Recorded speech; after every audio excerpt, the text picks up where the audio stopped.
fresca a informação e a teologia à luz da Escritura Sagrada, obviamente. Esse assunto tão importante como a ceia do Senhor. Então, hoje à noite nós estaremos estudando sobre a ceia do Senhor e em seguida estaremos celebrando a ceia, nos assentando à mesa do nosso Senhor Jesus Cristo. E hoje, então, eu escolhi falar sobre a reforma, pelo fato de que quinta-feira passada, dia 31 de outubro, nós estivemos comemorando como reformados 502 anos da reforma protestante. Não costumamos falar nada, não fazer nada na igreja, mas a escola fez, me convidou pela manhã para vir falar para as crianças, e então eu vim, falei, as crianças bastante participativas, do jeito que elas são, e à tarde aos adolescentes um pouco mais contidos, como eles são. E aí, tinha preparado tudo, como assunto para hoje pela manhã, invertendo, como eu sempre faço, de vez em quando eu faço, trazendo a pregação para amanhã, que seria a exposição de Timóteo agora, então já que hoje ia ser para noite. Mas aí, como o assunto é tão relevante, e aí quase nós não falamos, eu achei importante tratar um pouco sobre a igreja reformada. Não apenas do seu aspecto histórico, que penso que alguns conhecem bem, mas a importância da reforma para nós hoje. Porque nós não somos uma igreja de herança reformada e fica olhando apenas para o passado como uma riqueza histórica. Deixa de ser uma riqueza. A reforma do século XVI foi um avivamento para aquele momento. E graças a Deus a igreja reformada permanece até os nossos dias. Então nós precisamos entender qual é a relevância da igreja reformada, a nossa teologia para os nossos dias, para a nossa vida hoje. Claro que nós vamos fazer menção a alguns elementos históricos, aos cinco solas, que são conhecidos nossos, e depois um pouco falar da importância para nós hoje. Pedi ao presbítero Jânio que lesse Romanos, capítulo 1, versos 16 e 17, porque o verso 17 é um dos versículos que fez com que Lutero tivesse sua mente iluminada, então, com toda a coragem, se levantasse contra a igreja corrompida da época. Existem mais dois outros textos bíblicos que eu quero ler com os irmãos, que falam um pouco da vida cristã. Diante aos irmãos, desde já que a reforma foi o quê? A reforma foi um retorno às Escrituras. Esse é o grande bandeira da reforma. É isso que nós devemos sempre fazer, como igreja reformada, e se reformando à luz das Escrituras. Nunca abandonar as Escrituras. E as Escrituras nos levam a uma vida de piedade, devemos levar a uma vida de piedade, uma vida santa diante do Senhor. Então vamos ler Mateus, capítulo 7, versos 15 a 23.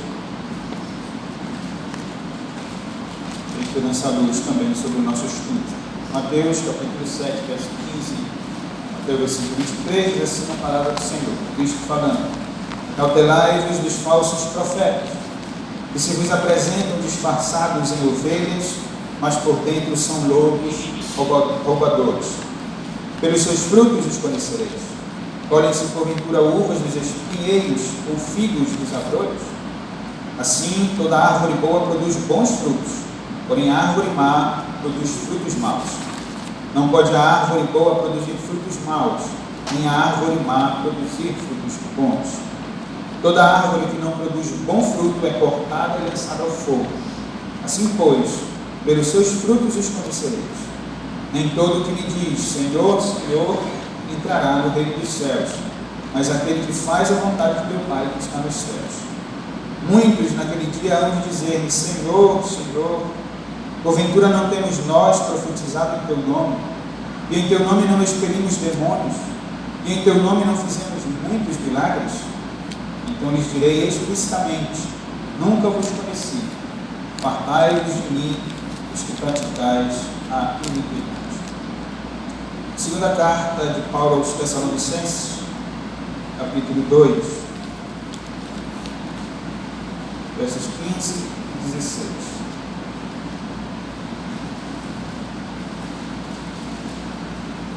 Paulo fala de tradições, não de tradicionalismo, mas de tradições apostólicas. Segundo aos Tessalonicenses, capítulo 2, verso 15 a 17. Assim, pois, irmãos, permanecei firmes e guardai as tradições que vos foram ensinadas, seja por palavra, seja por epístola nossa. Ora, nosso Senhor Jesus Cristo mesmo, e Deus e nosso Pai, que nos amou, que nos deu eterna consolação e boa esperança, pela graça, consolem o vosso coração e vos confirme em toda boa obra e boa palavra. Amém. Vamos orar e pedir a bênção de Deus. Senhor Deus, nós te agradecemos, Pai, por este dia, o dia do Senhor, um dia tão solene. O Senhor nos convoca para estarmos de forma pública e reunidos como igreja, cultuando o teu nome, Senhor. O Senhor é digno de toda honra, de glória, de louvor. Nós também, Senhor, te agradecemos pela reforma protestante do século XVI. Ajuda-nos a olhar para o passado, a ver a tua mão poderosa na vida de homens piedosos, mesmo em meio àquele caos espiritual e moral daqueles dias. E ajuda-nos, Senhor, a também viver hoje, nos nossos dias também morais, também, Senhor, cheio de trevas. Ajuda-nos, Senhor, a sermos verdadeiros informados, não apenas no sentido da boa tradição, no sentido bíblico, Senhor, de vivermos a vida de acordo com a tua vontade, não obstante as nossas falhas, apesar das nossas limitações e dificuldades. Com aqueles homens do passado, tão piedosos, nós também, Senhor, conhecemos as nossas fraquezas e lutamos, Senhor, debaixo da tua graça. Queremos viver a total dependência do teu Espírito Santo. Abençoa, Senhor, o estudo desta manhã, todos nós sejamos edificados ao lermos versículos da tua palavra e também ao relembrarmos aqueles momentos tão importantes da história e movimento que o Senhor mesmo, pelo teu Espírito, direcionou, de tal modo que nós estamos aqui hoje, podendo ter a liberdade de ler a tua palavra, de cultuar e buscar, Senhor, viver como ordena a tua palavra. Abençoa, Senhor, todos nós, em nome de Jesus. Amém. Como disse, irmãos, 31 de outubro, 502 anos de reforma protestante. Em 2017, Lutero fixou seus 95 teses ali na porta da capela da igreja do castelo de Wittenberg, na Alemanha. Isso é importante para nós, mas a pergunta é: contra o que Lutero lutou? 95 teses foram basicamente feitas contra as indulgências, contra o perdão que a igreja vendia na época, como a gente conhece bem a história. E por base, Lutero tinha esse problema fundamental. E ele nunca quis sair da igreja, ele não queria se rebelar contra a igreja, ele queria reformar a igreja, ele queria transformar a igreja institucionalizada. E ele escreveu as 95 teses buscando ter uma conversa com o Papa, com os líderes da igreja católica. Só que isso não foi possível. A pergunta que eu me fiz, então, é o que ele defendeu? Ou o que estamos comemorando mesmo? Contas, quase todas as igrejas evangélicas postam algo no seu Instagram, no seu Facebook, ou numa rádio, dizendo: olha, hoje, dia 31, quinta-feira passada, hoje é o dia da reforma protestante. E muitas delas, a maioria delas, só faz isso. 31 de outubro, reforma protestante, legal. Acabou, continua a programação, continua toda a parafernália que ocorre dentro do movimento evangélico dos nossos dias. Irmão, nós sabemos que a época era de trevas, de lutas. A verdade é que a Igreja de Cristo sempre teve que enfrentar problemas de ordem doutrinária e prática desde o primeiro século. Essa é uma realidade que também é presente no nosso dia. Não podemos nos acomodar com a igreja, pensar que está tudo bem e de fato a reforma está realizada. Né? A teologia reformada, o termo reformado, como vamos concordar comigo, está em moda hoje no nosso né? Qualquer igreja que lê 5 páginas de Calvino ou lê um livro sobre calvinismo se chama reformado. A verdade é que a igreja de Cristo, essa igreja que se fundamenta nas Escrituras Sagradas, esse foi o grande ponto, né, foco, continua enfrentando problemas doutrinários, problemas também de ordem prática. Dizia que a igreja sempre teve que lutar. Vamos fazer um resumo rapidamente. No primeiro século havia as tendências judaizantes. Primeiro século, nós estamos no século XXI, as tendências judaizantes ainda reaparecem, ainda estão aí. O cristianismo judaizante, Israel, o judaísmo, como se fosse o grande escape, a grande salvação da igreja. Ainda no século I, o docetismo, onde se negava a encarnação de Cristo. Séculos 2 e 3, o gnosticismo, uma mistura de filosofia grega com o cristianismo. Então, sempre a igreja foi se posicionando, pelo menos os remanescentes. No século IV, o arianismo, negava a divindade de Cristo, o apolinarismo. Cristo só tem a natureza divina, de acordo com essa heresia, falso ensino. No século V, o nestorianismo. A Maria era a mãe apenas do Jesus humano. E o monofisismo negava as naturezas divinas de Cristo. As doutrinas heréticas, irmãos, nunca deixaram de ser inventadas. Eu parei aqui no século V, no século IV, século V, e ocorre a divisão, a Igreja Católica Apostólica Romana, né, passa a existir, no século III, século IV, havia uma igreja espalhada, Igreja de Cristo, considerada Igreja Cristã. No século III, século IV, parece então uma divisão da igreja, e em Roma se institui a Igreja Católica Apostólica Romana, que é uma contradição de termos. Católico significa universal, em todo o mundo, e romano de Roma. Então a igreja lá é uma igreja universal de Roma. Então não tem muito sentido. Na verdade, o termo católico é nosso. Nós que defendemos a igreja universal, não do reino de Deus, mas a igreja universal, a igreja de Cristo espalhada por toda a terra, a igreja católica. O termo católico significa universal. Essas heresias sempre foram sendo difundidas dentro da igreja, desde o primeiro século, como tem mostrado, mas a igreja vinha lutando contra as heresias. Só que quando a Igreja Católica Romana se institucionaliza como igreja, ela, ao invés de se opor às doutrinas heréticas, elas, como é característica dela até hoje, o sincretismo religioso, ela vai abraçando as heresias e ela vai incorporando dentro do seu corpo doutrinário. Para mostrar qual foi a luta de Lutero. Ele não lutou apenas contra as indulgências. Diz, as doutrinas heréticas nunca deixaram de ser inventadas. No ano 300 se iniciou a prece pelos mortos. Existe base bíblica para orar aos mortos, mas a Igreja Católica Romana tem como doutrina.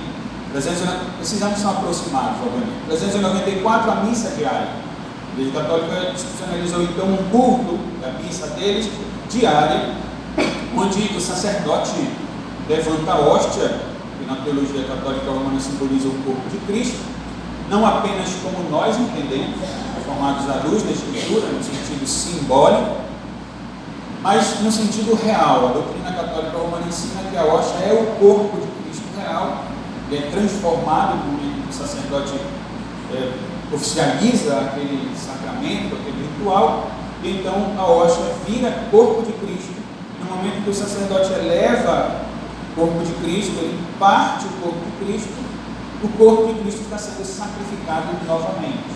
Todos os dias, então, Cristo está sendo sacrificado em prol dos seus seguidores. A doutrina que não tem base bíblica. A palavra de Deus diz que de uma vez por todas Cristo entregou o seu sacrifício, ele morreu na cruz do Calvário, não há necessidade de novo sacrifício. E essa é uma doutrina católica romana. Adoração a Maria, 431. O purgatório, 593, um local onde os mortos vão entre a morte e a ressurreição, eles vão para esse local e ali eles vão pagar pelos seus pecados, até então todos os pecados serem expiados, para que eles adentrem o céu, adentrem a vida eterna. Esse lugar não tem espaço no Espírito Sagrado. Eu não vou comentar cada um, senão nós vamos só para os irmãos entenderem qual era a luta dos reformadores. Em 600, o latim foi considerado como língua santa. Deve lembrar que a Idade Média é considerada entre os séculos 4, 5 até o século 15, 16, enfim. E aí, vejam que a igreja instituiu o latim como língua santa. Na Idade Média, a missa, o culto católico era feito na língua latina. Mas é importante lembrar que o povo não entendia a língua. Então, os sacerdotes falavam, ninguém entendia o que ele falava, e essa língua era considerada santa. Então, o povo ficava ignorante, aí o sacerdote oficializava o seu serviço. 600 também foi oficializado o papado, 850 a doutrina da água benta, 995 a canonização dos santos, 1079 o celibato dos sacerdotes, 1090 o rosário de oração, 1184 a Inquisição, 1190 as indulgências, 1215 a transubstanciação, a doutrina a hóstia vira o corpo de Cristo, 1489 7 sacramentos, à luz da Escritura nós temos 2 sacramentos apenas, que é o batismo e a Santa Ceia. A Igreja Católica incluiu os 5, entre eles a extrema-unção, o casamento, como se fosse um sacramento. 1545, que já aí a reforma, né, no século XVI, nós somos das doutrinas heréticas nunca deixaram de ser afetadas. Tradição igual à Bíblia. A Igreja Católica Romana sempre defendeu a tradição igual à Bíblia quando não superou a Bíblia. Mas ela sempre está em pé de igualdade com a Escritura Sagrada. Nós abraçamos a tradição boa, né, quando tem bom senso, o fundamento bíblico, mas a tradição nunca está ao pé de igualdade com a Bíblia. A Bíblia está acima de tudo. Em 1560, os livros apócrifos foram considerados inspirados e inseridos do cânon. Em 1854, já aqui, século XIX, nós falando que as doutrinas heréticas nunca deixam de ser enfrentadas. Em 1854, houve, então, oficialmente, a doutrina da concepção imaculada da Virgem Maria, se ela tivesse nascido sem pecado. E ainda no século XIX, a infalibilidade papal. Vejam que não cabe. Se a Escritura for abandonada, a heresia não tem fim. Porque o grande ponto, de fato, é a ignorância bíblica. Quando alguém é ignorante, biblicamente falando, ele aceita qualquer coisa. Ele abraça qualquer coisa. Ele aceita qualquer coisa. Ele permite que a sua consciência seja comprada pelos outros.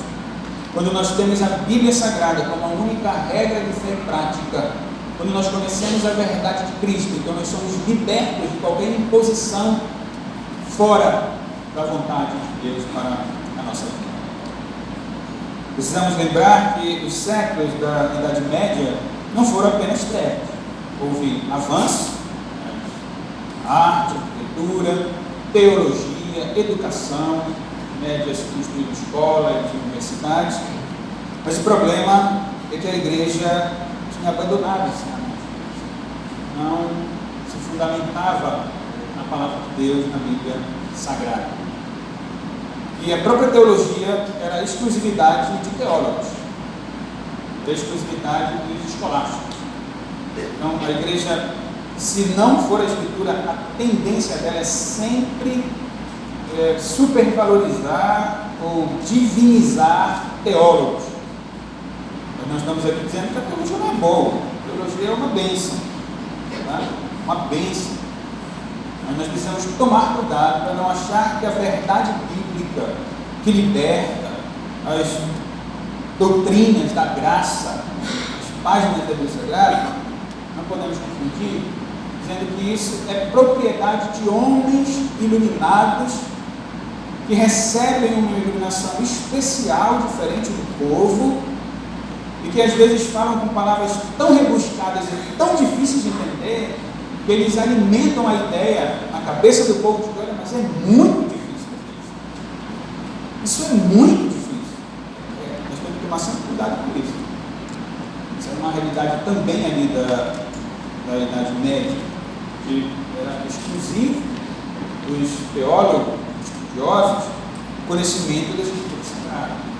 O povo era grande. Eles tinham a Bíblia, eles tinham o conhecimento da teologia, mas o povo não.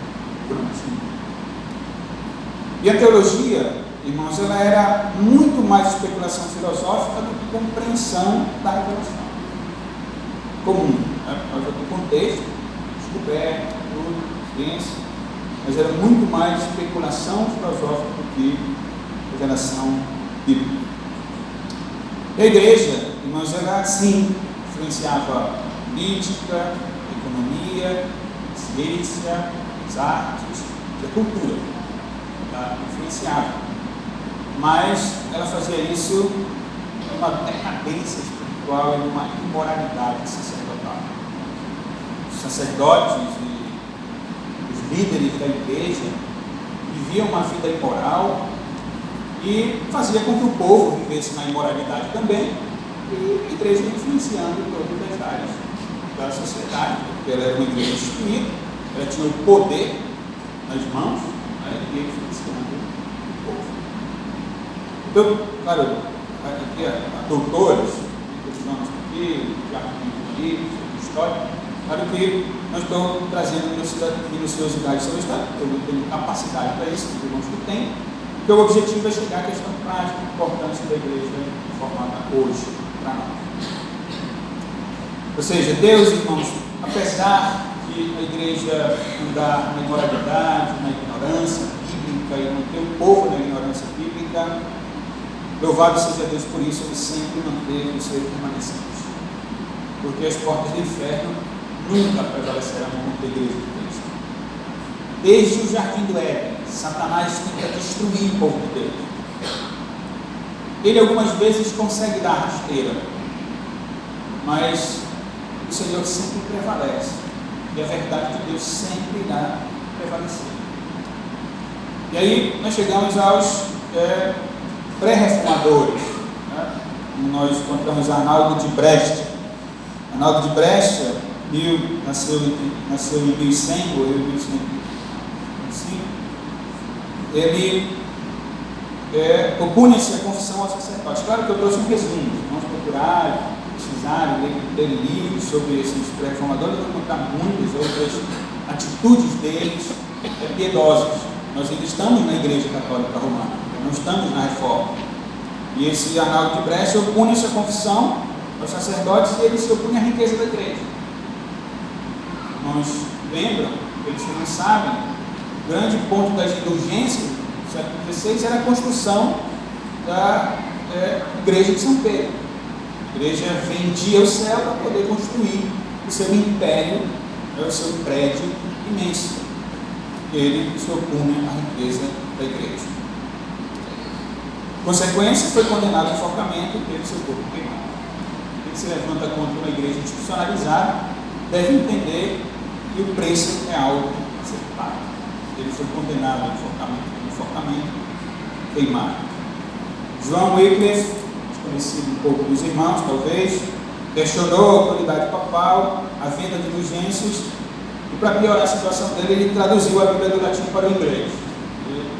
A igreja nunca quis que a Bíblia, a igreja institucionalizada, nunca quis que a Bíblia chegasse na linguagem do povo. Sempre quis a linguagem alta, para que fosse sempre visto que os sacerdotes são os iluminados. E a reforma lutou muito contra isso. Isso não, inclusive a nossa confissão diz isso. Tem que ir para a língua coloquial do povo, para que o povo entenda a Bíblia Sagrada. Consequência, ele não chegou a ser morto porque Wycliffe tinha amigos da nobreza, né? Graças a Deus ele foi resguardado e aí ele morreu consequência de derrame cerebral. Depois tem o John Hus, pregava contra a imoralidade e a luxúria dos clérigos e contra a imoralidade dos sacerdotes. Foi condenado à fogueira e ele foi condenado à fogueira não só por pregar contra a imoralidade, mas porque ele escrevia livros. E Jerônimo Savonarola, esse pregava contra o pecado, anunciava o juízo de Deus e destruía objetos de arte, que eram objetos de veneração e adoração dentro da igreja. Foi o que aconteceu com ele, foi enforcado e queimado. Vejam que hoje nós temos a Bíblia, que às vezes nem valorizamos. Tá? Olhem para a igreja perseguida. E os irmãos vão saber que tem irmão lá que chora e que se emociona porque tem um trecho da Bíblia assim, que ele pode ler. Ele chega até ele se emociona e ele fica lendo aquele trecho, 3 versículos, 5 versículos, um pedaço de papel, parte da Bíblia rasgada, e ele todos os dias vai orar e ler aquilo. Nós temos toda a palavra de Deus inspirada, às vezes nós não valorizamos, mas é importante nós lembrarmos que homens morreram por causa disso. Homens pagaram com a sua vida para que nós hoje estivéssemos aqui no ar-condicionado, numa cadeira estufada, pudéssemos depois almoçar, na comunhão dos santos, ir para casa, deitar um pouquinho, descansar, voltar para tudo. Homens pagaram isso algo para que hoje nós tivéssemos a liberdade de cultuar a Deus, de adorar a Deus no dia do Senhor. Olhando para a história desses homens, nós podemos lembrar de versículos como Mateus 5,12: bem-aventurados os perseguidos por causa da justiça, porque deles é o reino dos céus. Contados por Monarola, todos esses homens no céu, quando Cristo voltar. Eles tinham um entendimento que às vezes nós perdemos, apesar de conhecer o versículo bíblico. Se a nossa esperança em Cristo se limita apenas a esta vida, nós somos as pessoas mais infelizes. Percebe que a esperança deles não se limitava aqui. Eles não queriam o mundo, não queriam agarrar o mundo, eles não queriam abraçar o mundo, eles não queriam a comodidade do mundo, eles queriam que Cristo fosse glorificado, eles queriam que o povo conhecesse Cristo, eles queriam que a Bíblia fosse ensinada, pregada, promovida. Esses foram os pré-reformadores. E aí, século XVI, conhecemos bem a figura de Martinho Lutero.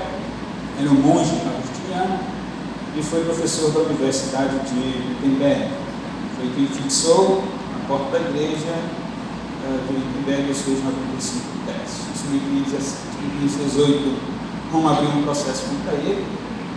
Ele era um herege na ótica da Igreja Católica Romana. Em 1520, o Papa Leão X o ameaçou, mandando uma carta para ele. Deram uma cópia do documento oficial do Papa, imagina um documento importantíssimo ali, e Lutero, que não deixava ninguém comprar sua consciência, pegou a carta do Papa, queimou em praça pública. Foi o que aconteceu, em 1521 ele foi excomungado, foi amaldiçoado, foi sob a maldição do Papa. E as ideias de Lutero, na verdade são ideias bíblicas, ele conheceu a Escritura, lia a Escritura, influenciado no Ocidente, alcançou Zwinglio, Calvino, John Knox, basicamente. Outros, depois deles vêm os radicais. Temos uma ideia de que a reforma foi uma divisão da igreja, uma igreja católica, uma igreja reformada. Na verdade, não houve divisão nenhuma, houve um retorno à Escritura Sagrada. E aquela igreja institucionalizada não era a igreja de Cristo. A igreja pode ter o nome que for, apostólica, reformada, sei lá o que for. Se não for bíblica, ela não é uma igreja verdadeira, não é uma igreja de Cristo. Os reformadores só quiseram voltar às Escrituras Sagradas. Então houve a igreja católica e os reformados quiseram voltar às Escrituras, e houve depois os radicais, os anabatistas, que se opunham quase a tudo, a igreja, ao Estado, tudo que era autoridade, eles se opunham, e depois houve então a contra-reforma. A igreja católica, ao invés de reconhecer os seus erros e dizer, de fato, nós estamos errados, reagiram contra os reformadores e até hoje permanecem na mesma treva que vem permanecendo aí há séculos. Os reformadores, irmãos, então cunharam as expressões que nós já conhecemos. Os 5 solas, ou os 5 somente: sola Escritura, sola Fide, sola Gratia, sola Cristo, sola Deo Glória. Somente a Escritura, nós vamos lembrarmos um pouco, a Bíblia sozinha é a autoridade suprema. Isso deve ficar assim na nossa mente. Não a igreja. A igreja não é a autoridade. Nunca foi. É a Escritura sozinha, só ela. Sozinha, só ela. Não são as suas tradições, não são os seus concílios, nem o concílio, seja o supremo concílio de uma igreja, seja um concílio menor, seja um conselho, o conselho da igreja não é autoridade. A autoridade da igreja é a Bíblia sozinha. Sozinha. Todo concílio deve se submeter à Escritura. Todo concílio deve ir às Escrituras e perceber o que a Escritura diz, então cuidar da igreja, dirigir a igreja à luz da Escritura sagrada. Então a Bíblia sozinha é a autoridade suprema, não a igreja, suas tradições, em seus concílios, muito menos as interpretações pessoais e os entendimentos subjetivos. Como resolve isso? Por uma regra simples, não tão simples porque não é fácil, mas uma regra de hermenêutica, defendida pelos reformadores, onde você lê a Bíblia de forma literal. É o primeiro passo para você ler a Bíblia. Você só não pode ler a Bíblia de forma literal quando ela não é literal. Não vai ler, por exemplo, um poema de forma literal. Não pode ler um poema de forma literal. Poema é poema, né? É arte. Mas o princípio é esse. Você lê a Bíblia de forma literal, em oração, na dependência do Espírito Santo. Essa foi uma bandeira da reforma, o sacerdócio universal de todos os crentes. Todos os crentes podem entender a Bíblia, o que não significa que há livre interpretação bíblica. O evangelicalismo moderno tem caído nesse erro. O sacerdócio universal de todos os crentes, então todo mundo pode interpretar a Bíblia livremente. Não é esse o princípio do sacerdócio universal de todos os crentes. Eu dizia, se lê a Bíblia de forma literal, se lê a Bíblia à luz da própria Bíblia, a Bíblia que tem que interpretar a Bíblia. Então, você lê um versículo ali, é aquilo que ele está dizendo mesmo. Não tem significados por trás daquilo, é aquilo que ele está dizendo. De forma literal, ou se não for literal, dependendo do livro, do estilo literário, ok, você lê ali. Segundo, você lê à luz da própria Escritura. Então, isso que está dizendo aqui. Eu estou entendendo tal coisa, mas tem outro versículo bíblico que me ajude a entender esse versículo? E claro, olhando para o passado, para homens piedosos que se debruçaram sobre a Escritura e tiveram aquela compreensão.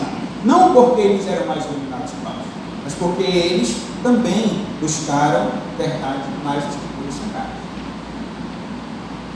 Isso é uma confusão, inclusive, reformado para você defender documentos, você defender interpretações dos homens do passado, como se eles tivessem a mesma autoridade que os sagradas.